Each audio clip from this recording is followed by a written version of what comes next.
ಯಾಕೆ ನಿನ್ಗೆ ಲಾಸ್ ಆಯ್ತು? 700 800 ಬ್ಯಾಗು ಯಾಕೆ? ಒಂದು ಬ್ಯಾಗಲ್ಲೂ ಮಶ್ರೂಮ್ ಬರಲಿಲ್ವಾ? ಯಾಕೆ ಲಾಸ್ ಆಯಿತು ಅಂತ ನಾನು ನಿನಗೆ ಕೇಳ್ತಾ ಇರೋದು. ನಮ್ಮಲ್ಲಿ ಪ್ರಾರಂಭದಲ್ಲಿ ಸುಮಾರು ಒಂದು 700 800 ಬ್ಯಾಗು ಕಂಟ್ಯಾಮಿನೇಷನ್ ಬಂತು ಅಂತ ನಾವು ಹೇಳಿದೆ ಇದೆ. ಓಕೆ ಅಪ್ಪಾಜಿ, ನೀನು ಹೇಳಿದೆ ಈಗ ಫಸ್ಟು ನಿನಗೆ ಲಾಸ್ ಆಯಿತು, ಫಸ್ಟ್ ಬ್ಯಾಚು 700ರಿಂದ 800 ಬ್ಯಾಗೇನೋ ಲಾಸ್ ಆಯಿತು ಅಂತ ಹೇಳಿದ್ದೀವಲ್ವಾ? ಯಾಕಂದರೆ ಇದನ್ನು ತುಂಬ ಜನ ನೋಡ್ತಾ ಇರ್ತಾರೆ, ರೈತರು ನೋಡ್ತಾ ಇರ್ತಾರೆ.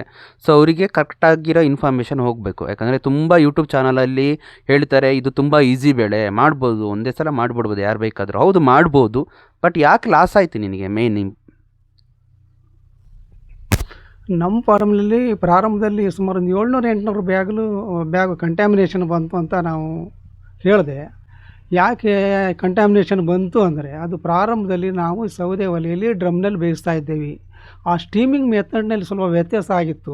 ಯಾಕಂದರೆ ಸ್ಟೀಮಿಂಗ್ ಮೆಥಡು ವ್ಯತ್ಯಾಸ ಆದರೆ ಅದರಲ್ಲಿ ಹುಲ್ಲು ಸರಿ ನೆಂದಿಲ್ಲ ಅಂದರೂ, ಸ್ಟೀಮಿಂಗ್ ಆಗಿಲ್ಲ ಅಂದರೂ ಕಂಟ್ಯಾಮಿನೇಷನ್ ಬರೋ ಸಹಜ ಇರ್ತೈತಿ.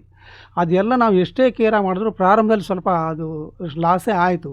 ಯಾಕೆ ಹೀಗಾಗುತ್ತೆ ಅಂತ ನಾವು ಅದ್ರ ಬಗ್ಗೆ ಸ್ಟಡಿ ಮಾಡಿದಾಗ ನಾವು ಈ ಸ್ಟೀಮಿಂಗ್ ಮೆಥಡ್ ಸರಿ ಆಗ್ತಾಯಿಲ್ಲ ಅಂತ ಆಮೇಲೆ ನಾವು ಸ್ಟೀಮರ್ ತಂದು ಸ್ಟೀಮರ್ನಲ್ಲಿ ನಾವು ನಮ್ಮದೇ ಆದ ರೀತಿಯಲ್ಲಿ ನಾವು ಸ್ವಲ್ಪ ಆಲೋಚನೆ ಮಾಡಿಕೊಂಡು ಸ್ಟೀಮಿಂಗ್ ಮಾಡಿಕೊಂಡು ಮಾಡಲಿಕ್ಕೆ ಪ್ರಾರಂಭ ಮಾಡಿದ್ವಿ. ಆಮೇಲೆ ನಮಗೆ ಅಣಬೆಯಲ್ಲಿ ಸಕ್ಸಸ್ ಕಾಣ್ತಾ ಬಂತು. ಈಗ ನಮ್ಮ ಫಾರ್ಮ್ನಲ್ಲಿ 1-2 ಬ್ಯಾಗು ಎಲ್ಲೋ ಮಿಸ್ ಆಗಿ ಕಂಟ್ಯಾಮಿನೇಷನ್ ಬರ್ಬೋದು. ಅದು ಇತ್ತೀಚೆಗೆ ಬರ್ತಾನೆ ಇಲ್ಲ. ಅಷ್ಟು ಕೇರಾಗಿ ನಾವು ಮಾಡ್ತಿದ್ದೀವಿ. ಇದೆಲ್ಲಕ್ಕೂ ಕಾರಣ ಒಂದೇ, ಹೈಡ್ಜೆನಿಕ್ಕೆ ಭಾರಿ ಇಂಪಾರ್ಟೆಂಟ್ ಇದರಲ್ಲಿ.